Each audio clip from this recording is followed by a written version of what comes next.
Well, I hope you enjoyed that drum solo. I know, I like it. I liked it a lot. I wanted to make sure I got the photo of the cover of the book Shadow Pact, because it's a cool looking cover, but it's an even cooler book.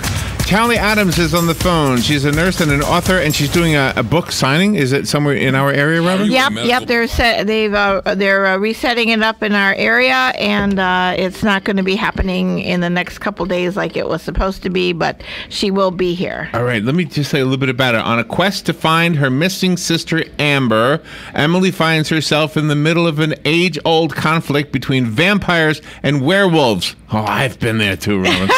When she runs into trouble, Emily is rescued by an anomaly of the supernatural realm, the handsome vampire werewolf hybrid, played by Larry Whitler. No. It's a guy named William, right? Yeah. Now, caught between two worlds, they must navigate the vampire and werewolf courts to try to save Amber, themselves, and whatever piece that remains between the feuding species. You probably can tell I'm reading from the Amazon listing. It's getting really good reviews. Let's say hello to Tally Adams. Tally, thank you so much for being on the show with us today. Absolutely. Thank you guys for having me. I'm just disappointed that the handsome vampire werewolf hybrid is not named Larry. So thank you. Where are you? Are you close enough that where are you going to do the book signing? Well, I live in Texas, but I'm going to be in the Clearwater area in June. Really? Right. So we're planning on doing 2 or 3 signings with the Barnes & Noble stores in the area. Okay, well, we need to make sure we write ourselves a note so that we mention it as we get closer to the date. Absolutely. I'll keep you posted. Yeah, that's a good idea. Keep us posted so we can send folks down to see you. So tell me about the story. Robin said it was a new genre for her. She hasn't been in, I guess she doesn't read too many paranormal romance novels. So, yeah. Unlike me. So tell me about that. Tell me about what you do. Well, with Shadow Pact, it was one that they weren't sure if they wanted to label it as paranormal romance or urban fantasy because it kind of walks the line between the two. Really? Well, I've done the urban fantasy thing. Just so you know. So is this a series of books? Is it part of a trilogy or something? Oh, absolutely. The Immortal Romance series is the official title that's been given to the series. Shadow Pact is book 1, and it is going in a terrific direction from here. Oh, really? But you're pretty. I just found your picture. Do we have to read the first book, or is this one standalone? Well, any one of the books of the series are written to be standalone, so if someone hasn't caught the beginning of the series, they can pick up at any point and go on from there. But Shadow Pact is book 1 of the series. Excellent. So are you, when you're writing the book, are you there? Like, does this world become alive for you as the words come out of you? Oh, for me, being an author it's like being a child that has imaginary friends that they just never outgrow. Oh, really? It is just as real to me as I'm writing as anything else. I see it like a movie in my head. Isn't that crazy? And does it take twists and turns that you don't even expect? All the time. Oh my. Wow, what is that like? Paoli was originally supposed to be kind of like a wizened Gandalf parental figure. And about 30 chapters in, I realized there was no way to keep him in that mold. He wanted to go a whole different direction. And you fight that for a little while and then finally just kind of go, okay, we'll do this your way. And the character develops however they're going to develop. So the wise old guy became a handsome young guy. Yeah, exactly. And he ended up being a womanizing smart aleck instead of, that wizened parental figure. So what is it about womanizing fictional characters that women like, but they don't want their husband to be that guy? Well, you don't want that guy to be that guy either. So do we feel for his circumstances? I mean, do we feel for his? I mean, is being a werewolf something we're going to feel sorry for him about? Does that hurt him, and we feel it? Oh, absolutely. William's problem is that he's caught between both species, so he has nowhere to belong.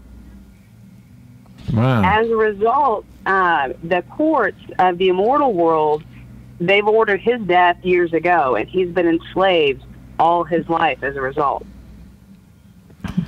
And so, let's see. Vampires, to me, like, are supposed to live forever. But do the werewolves live forever, or do they have a certain lifespan? No, both species, vampires and werewolves, will live forever unless there's somebody that ends that immortality. Oh, okay. So they live forever, but they get old. Not in my world. Oh, in your world, they don't get old. Okay. Okay. I thought they did. I like Emily. Emily's character was, I think, came out to be a very good match for William, because neither Paoli or William are very familiar with human women. Mm-hmm. And since they've been living for several centuries, it's been really eye-opening for them to run into a modern woman. Well, it really does have a sense of humor, though, too, throughout different areas of the book, because it's not just total seriousness. Oh, no, and Paoli is just the hysterical comic relief through the whole book. Mm-hmm. So when you're writing, I'm just curious about this. When you're writing this kind of a book, and you kind of have a roller coaster of emotions, when you're at that part of the book that is a high part, happy, high. I mean, do you walk away from your computer and just giggly and go get yourself a glass of milk or something? And then the opposite happens when it's a low part? Oh, absolutely. My husband walked by one day while I was laughing hysterically at my keyboard. And he looks at me, with that face, and I just kind of looked over at him, and I was like, Paoli's just hysterical. Oh, that's great. I love that. Do you, when you go and read the works from other authors when they are writing in the same genre, do you feel that yours might be more intricate? Yeah, it depends on the writer and it depends on the book. Everyone kind of has their own way of tackling the same genre and their own their own vision of what the characters are going to be in their world. And every writer's world is painted differently. Mm-hmm. I tried to stay as close to the actual legends from mythology as possible. I've studied myths and legends since I was a kid. I've just always been fascinated and all over the world. So in Shadow Pact, I have brought legends from Europe and ancient China and Africa, everywhere coming together in this one world. And when you've been writing since you were a child, and have you saved all of those collections of writing, and then when you felt like this is something you were able to do at this point in life, did you bring those stories out and revisit them? No, not really. As I have matured, my genres have obviously changed significantly. But it is always nice to kind of look back and see where my mind was at when I was 11 and writing my first book, and just see how I've developed over the years. Are you part of a writers group?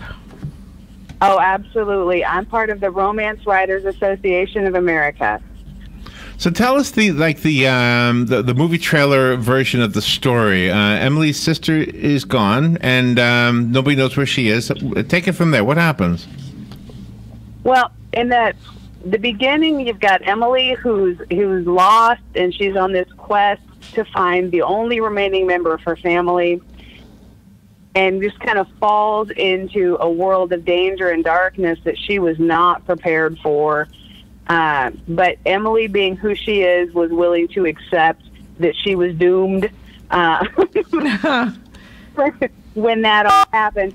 And then enter William and Paoli, who came in with the expectation of an execution, because William is the executioner of the immortal world. And instead of taking a life, they ended up leaving with two women in tow that they weren't supposed to have. So they end up having to answer to their government for why they did not follow orders, and they've kidnapped the woman who was part of this werewolf pack. And so she is it okay? If I say this question, I might be ruining something. Oh, But she becomes a wolf, right? Eventually, along the story, the decision is made. But as we learn in the story, she had more ties to the immortal world than she realized. Oh, really? Oh my gosh! And is that an intricate thing for you as a writer to be able to explain what happens? How does that happen? Oh, absolutely. And there's a lot of things throughout the book that some people may pick up on, a little tongue-in-cheek. Emily has bright purple eyes, which is not really part of human genomes. But there are a lot of little hints to let you know there's more going on here. and when you created the characters of Emily and Amber, how did you finally decide on their personalities? Because they're very different. Oh, absolutely. I have a sister. Oh, okay. Do you know what intrigues me? It intrigues me that there's actually like a governing body that establishes rules for the werewolves. Absolutely.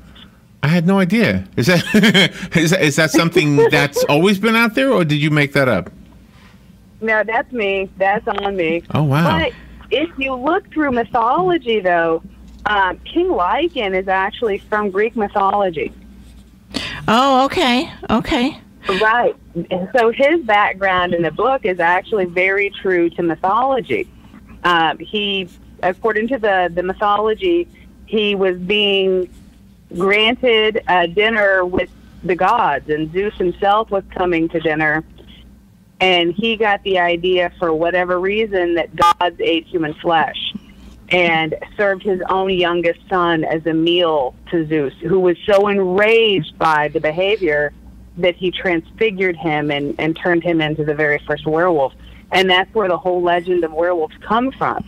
And that's why it's referred to as lycanthropy. It derives from the name of King Lycan. I had no idea. Wow.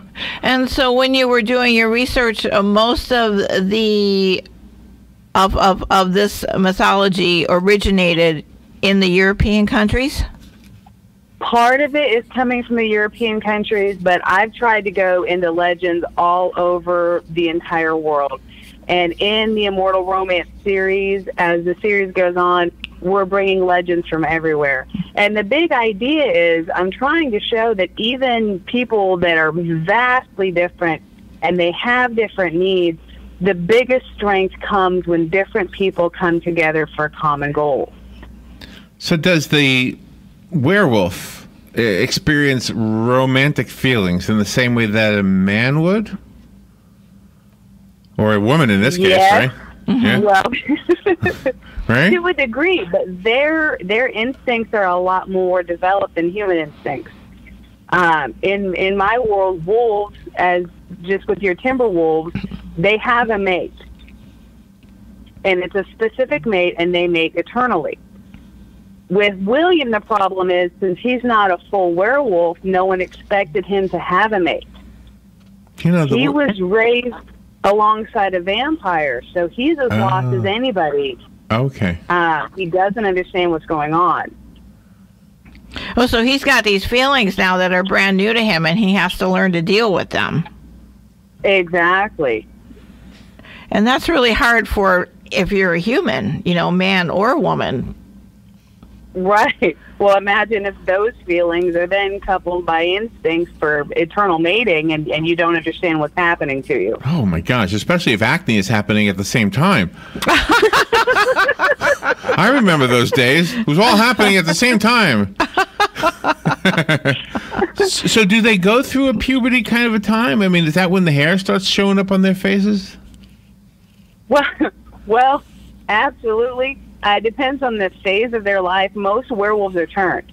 William is the only werewolf that has ever existed who was born the way that he was. Oh, okay. And then everybody else catches the bug or something. Exactly. But William's problem is that his mother was a werewolf, but his father was a newly turned vampire that they didn't realize had turned until after the fact. Oh. I do enjoy your the different settings in the book. Well, my favorite scene in the entire book, and the one that my husband found me laughing to myself, will forever be the one in the clearing where they're practicing. Mm-hmm. I like that one. Oh, that's all right. You got that's enough That's to make us one. want to read some more. All right. The book is called Shadow Pact, an immortal romance series novel. Tally Adams wrote the book, and she's in Texas. She's going to be in Clearwater in June, signing books. What is the bookstore you're going to be at? I'm going to be at Barnes & Noble. As many as I can possibly get to.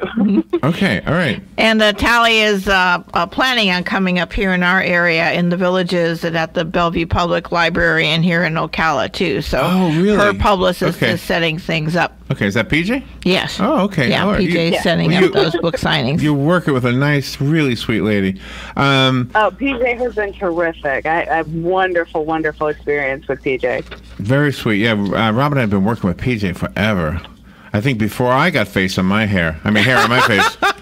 Face on my hair. That was good. Is there anything that you can tell the young writers when they are writing their stories, how to find how to preserve them and how they should really write and not really listen to the suggestions of others so they can find their own voice? Oh, absolutely. The biggest thing that I would tell anyone who's wanting to go into the writing field is ignore everybody. Your friends, your family, they mean well, but you may be writing in something that's not necessarily something they're going to understand or appreciate. And the biggest way to really hone your skills is to join writing groups. Find other writers in that genre and be prepared to hear you're terrible. Be prepared to hear the changes that need to be made. Because if you don't take that constructive criticism and allow yourself to grow, then you're going to stagnate and you're not going to improve. And once you have gone through the editing process and you've polished it as much as you can, spare time, query letters are going to receive absolutely no attention. They're going to get you nowhere. Find writers' conferences. Meet people face to face that are in the literary world, and that's where you're going to start breaking in. Wow, that's great advice. That does sound like good advice, yeah. Yeah, that's excellent. So you don't want to say don't listen to anybody, just don't listen to family and friends. Speak to other writers or maybe professional editors, that kind of thing, right? Absolutely. That's the people that can tell you where you need to be headed. My problem, and every writer has a problem, I had to get away from commas. I was the comma queen. Oh my gosh! Really, I think a Culture Club did a song about that, didn't they? But it wasn't until a professional editor sent it back, and he was like, "You do know this page has 80 commas, just this one page." Oh my gosh! Oh really? Oh my gosh! I had to really, I'm like, oh, look at that. And that's what makes you a really, really good writer, because you accept constructive criticism, and then you also allow yourself to push a few other boundaries. Oh, absolutely. And in writing, the great thing about fiction is that you can go wherever you want. There are no limitations in fiction. Exactly. I have a question for you. Do you understand people better when you write about the people who you are not? You're not a man, so do you understand men better when you write about them? Do you understand, I don't know, there are no real werewolves, right? I mean, you never know. But I mean, like, if it depends on what point in period in history we're talking about. So do you understand my question? Does it help? Does writing help you to be more empathetic toward people who are part of a culture that you're not? Maybe that's the question. Oh, absolutely. It allows you to really open your mind and accept differences and realize that people are coming from areas that you may not know. Everyone has their own story. We may never know what those stories are, but everyone has one. So the people that are rude to you, stop and remember they're coming from somewhere. Somewhere in their life, something has happened that's brought them to be the person they are. However, that does also mean that I find myself thinking about that and going, I wonder. Yeah. Because I guess, I mean, if we don't, cultural gray lines are all over the world now because we have so much social media, so you get to speak to people from all different worlds, right? So, but it's like old people, young people, you know, black and white and Asian and everything else, right? So hopefully... the problem is social media could have brought everyone together and really helped to have a better understanding of other cultures. But it's not being used that way overall. I think you're absolutely right. Yeah, I thought that too. I thought same thing as you just said. I thought, my gosh, this was so promising at one time because I pictured like the 15-year-old in the United States speaking to the 15-year-old in Palestine and the 15-year-old in Israel, and all of a sudden they're all going, what are these grown-ups doing? I mean, we're fine. Right. Yeah. But that's not what happened. So. No, but you know what? We still have that ability, and as humans and as people, we just keep hoping for the best. At some point, maybe people will start to read about other cultures and open their minds and understand that other people are coming from a different place. But that doesn't mean that everybody's wrong. It doesn't mean that anybody's right. It just means that they're different. Yeah. And we need to start embracing those differences. So does the philosophical Tally Adams show up in the book? What you just expressed right now, yeah? It's in there, huh? Well, and that's there's a line in the book even that says our greatest strength will always lie in diversity. I love that. I love that. That's pretty amazing. All right, you've sent us a copy of the book. Let me give it away. If I have a listener who would like Shadow Pact, call me right now, 622-9622. It's a paperback, the old-fashioned kind, Robin, the kind you could fit in your pocket, really. Yeah, it's a great read. The reason it was called a pocketbook back then, remember? They called them pocketbooks? Exactly. Right? Yeah, call me now if you'd like the book. The rest of us can go buy it. We can go meet Tally when she comes to Florida, and we'll keep you all informed about when that'll be. Tally, thank you for being on the show with us today. That was fun. Absolutely. Thank you for having me, guys. Have a great day. Thank you. We'll be right back.